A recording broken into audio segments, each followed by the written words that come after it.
ইনশাআল্লাহ রাজি আমরা সবাই। আমাদের শুধু দুটো জিনিস দিতে হবে, তোমাদের কাছ থেকে, তরুণ শিক্ষিত প্রজন্মের কাছ থেকে আমরা সততা চাই, আমরা তোমাদের কাছ থেকে দক্ষতা চাই। সৎ এবং দক্ষতা যখন সমন্বয় তোমাদের মধ্যে হবে, আমি আমার প্রিয় বলফলের তরুণ যুবক এই শিক্ষার্থী জনতার কাছে আমি স্পষ্ট করে বলে দিয়ে যাই, আমার এই তরুণ শিক্ষিত যুবকদের জন্য আমরা আত্মকর্মসংস্থানের ব্যবস্থা যেমন করব, একই সাথে আমরা আমাদের প্রিয় বলফলে তাদেরকে স্ব-উদ্যোগে কিছু ব্যবসা বাণিজ্য চাকরি বাকরি প্রতিষ্ঠান করারও আমরা ইতিমধ্যে উদ্যোগ নিয়েছি। আলহামদুলিল্লাহ এগুলো বাস্তবায়ন হবে। সম্মানিত ভাই এবং বন্ধুগণ, আমরা একই সাথে আমাদের এই প্রিয় বলফলে মসজিদ ভিত্তিক টিউবওয়েলের ব্যবস্থা করে দিচ্ছি। আমরা আমাদের প্রিয় বলফলে মসজিদ ভিত্তিক আমরা অজুখানার ব্যবস্থা করে দিচ্ছি। আমরা শুধু মুসলমানদের চিন্তাই করি না, কারণ কোরআন এবং ইসলাম শুধু মুসলমানদের জন্য আসে নাই, এসেছে গোটা মানব জাতির উদ্দেশ্যে। আমাদের হিন্দু ধর্মাবলম্বী ভাইরা এখানে অনেকে এসেছেন, আমি আপনাদের আন্তরিক কৃতজ্ঞতা জানাই, আমরা আন্তরিক ধন্যবাদ জানাই, আপনাদেরকে অভিনন্দন জানাই। বাংলাদেশ জামাত ইসলামী এরকম কোনো আয়োজন করে, সেখানে শুধুমাত্র কোন একটা দলের লোক আসে না, সেখানে শুধুমাত্র কোন একটা ধর্মের লোক আসে না, সেখানে শুধুমাত্র কোন একটা মতের লোক আসে না। আলহামদুলিল্লাহ সেখানে সকল দলের মতের বর্ণের উঠতে উঠে বাংলাদেশী মানুষের পরিচয় নিয়ে এখানে আমাদের কাছে একটা পরিবারের মতো সবাই যে হাজির হয়ে যান। আমার ভাইয়েরা, আমি আপনাদের কাছে অনুরোধ করতে চাই, আমাদের সেই হিন্দু ভিন্ন ধর্মাবলম্বী ভাইদের তাদের মন্দিরের জন্য তারা তার নিজ ধর্মের অনুসারী হিসাবে তারা তাদের উপাসনায় নির্বিঘ্নে তারা কাজ করবে। আমরা আমাদের হিন্দু ধর্মাবলম্বীদের জন্য তাদের নিজ নিজ জায়গা থেকে যা যা করণীয় আমরা ইতিমধ্যে তাদের পাশে থেকে সেগুলো করার উদ্যোগ নিয়েছি। আমরা একই সাথে শিক্ষা প্রতিষ্ঠানগুলোকে মাদক মুক্ত এবং অস্ত্র মুক্ত করার জন্য আমরা প্রশাসনের সহযোগিতা চেয়েছি। আলহামদুলিল্লাহ আমি প্রশাসনকে ধন্যবাদ জানাই যে ইতিমধ্যে আমাদের তরুণ যুবকদেরকে অস্ত্র মুক্ত করে মাদক মুক্ত করে অস্ত্র এবং মাদক মুক্ত বলফল করার জন্য ইতিমধ্যে কাজ শুরু হয়েছে। আমরা কি এই কাজে সবাই সহযোগিতা করতে রাজি আছি ইনশাআল্লাহ? কারণ আমার কোন তরুণ যুবক নষ্ট হলে সে তো আমারই সন্তান, সে তো আমারই ছোট ভাই। আমার কোন ছোট ভাই তরুণ যুবকদেরকে আর বলফলে তাকে কোন রাজনৈতিক দলের হাতিয়ার করার জন্য তাদের হাতে কেউ মাদক তুলে দেবে, তাদের হাতে কেউ অবৈধ অস্ত্র তুলে দেবে, সে যে দলের হোক না কেন আমরা সেই দলকে প্রত্যাখ্যান করব। আমাদের সেই তরুণ যুবকদেরকে আমরা কাউকে নষ্ট করতে দেব না। আমার ভাই এবং বন্ধুগণ, আমাদের প্রত্যেকটা শিক্ষা প্রতিষ্ঠানকে আমরা বলেছি, আমাদের প্রত্যেকটা শিক্ষা প্রতিষ্ঠানকে আগামী দিনে এমন শিক্ষা প্রতিষ্ঠান করতে হবে রাজনৈতিক বিবেচনায় সেখানকার কমিটি গঠন করা যাবে না। সেখানে কমিটি গঠন করার জন্য শিক্ষাবিদ, শিক্ষা অনুরাগী যারা ওই শিক্ষা প্রতিষ্ঠানে সম্পৃক্ত থেকে প্রত্যেকটা শিক্ষা প্রতিষ্ঠানকে সামনের দিকে এগিয়ে নিয়ে যেতে পারবেন এমন অভিভাবক মণ্ডলীর মাধ্যমে আমাদের প্রত্যেকটা শিক্ষা প্রতিষ্ঠানকে আমরা পরিচালনা করতে চাই।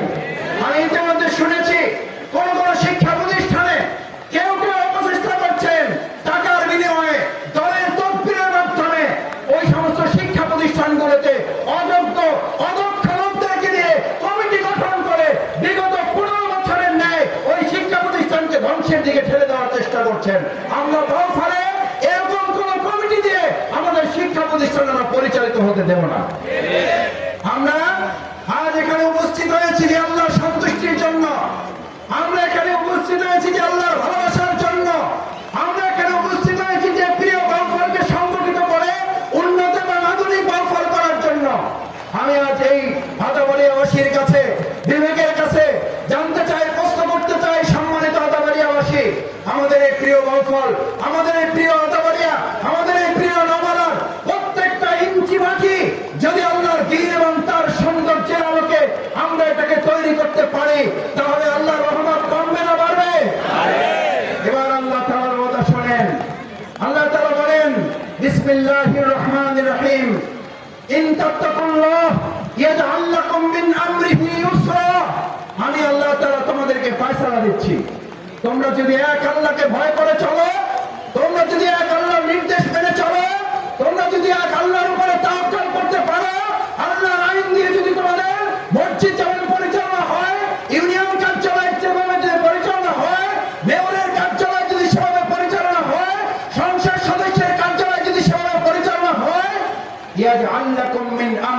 ইউসরা, আমি আল্লাহ তোমার দুনিয়ার সব কাজ সহজ করে দেব। আদাবাড়িয়াবাসী, আল্লাহ যদি আমাদের কাজ সহজ করে দেন, দুনিয়ার কেউ আমাদেরকে সহযোগিতা না করলেও ওই কাজ কঠিন হবে না, সহজ হবে। আমাদের কাজগুলো দুনিয়ার জীবনে এবং পরকালের জীবনে আমরা কি সহজ চাই না কঠিন চাই? সহজ করে দিতে চান কে? আমরা সেই আল্লাহর কথা অনুযায়ী চলবো ইনশাআল্লাহ। নাকি সবাই রাজি আছেন? লিল্লাহি তাকবীর, নারায়ে তাকবীর, নারায়ে তাকবীর। সম্মানিত ভাই এবং বন্ধুগণ, এবার আল্লাহ তাআলা আরেকটা নির্দেশ আপনাদেরকে আমাদেরকে দিচ্ছেন। বিসমিল্লাহির রহমানির রহিম। আমি তোমাদেরকে বলছি, তোমরা যদি আল্লাহকে ভয় করো, কোরআনের নির্দেশ অনুযায়ী চলো, কোরআনের নির্দেশনার আলোকে যদি জীবন, সমাজ, পরিবার, রাষ্ট্র পরিচালনা করো, তাহলে আমি আল্লাহ তোমাদেরকে ঘোষণা দিচ্ছি, আমি তোমাদের সমস্ত বিপদ আপদ থেকে তোমাদেরকে মুক্ত করে দেবো। সুবহানাল্লাহ।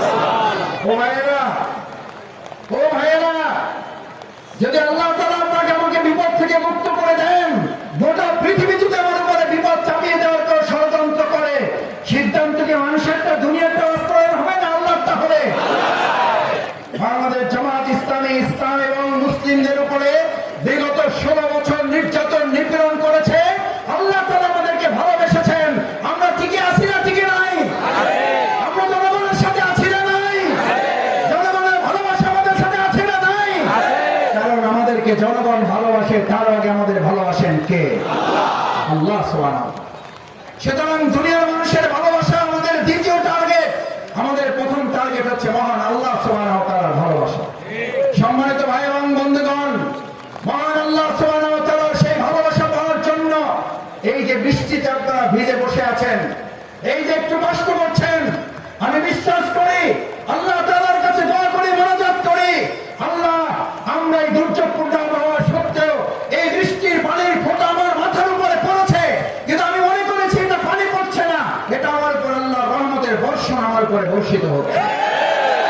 আল্লাহ মেহেরবানি করে এই মানসিকতা নিয়ে আমরা যারা এখানে বসে থাকছি, আমরা যারা দাঁড়িয়ে কথা শুনছি, কাল কিয়ামতের কঠিন ময়দানে যেখানে এক আল্লাহ আরশের ছায়া ছাড়া কোনো ছায়া থাকবে না, মেহেরবানি করে সেই কাল কিয়ামতের কঠিন ময়দানে এই বসে থাকা, দাঁড়িয়ে থাকা, এই আলোচনা অনুষ্ঠানে অংশগ্রহণ করা প্রত্যেকটা লোককে আল্লাহ আপনি আপনার আরশের ছায়াতলে আমাদেরকে ছায়া দিয়ে আমাদেরকে ঘিরে রাখেন। সকলে বলেন আমিন। সম্মানিত ভাই এবং বন্ধুগণ, দ্বিতীয় যে কথাটি বলে আমি আমার আলোচনা শেষের দিকে যেতে চাই, আমাদের প্রধান মুফাসসির হযরত মাওলানা মুফতি আমির হামজা হাফিজাহুল্লাহ আমাদের খুব কাছে চলে আসছেন। আর কিছুক্ষণের মধ্যেই তিনি প্যান্ডেলে প্রবেশ করবেন।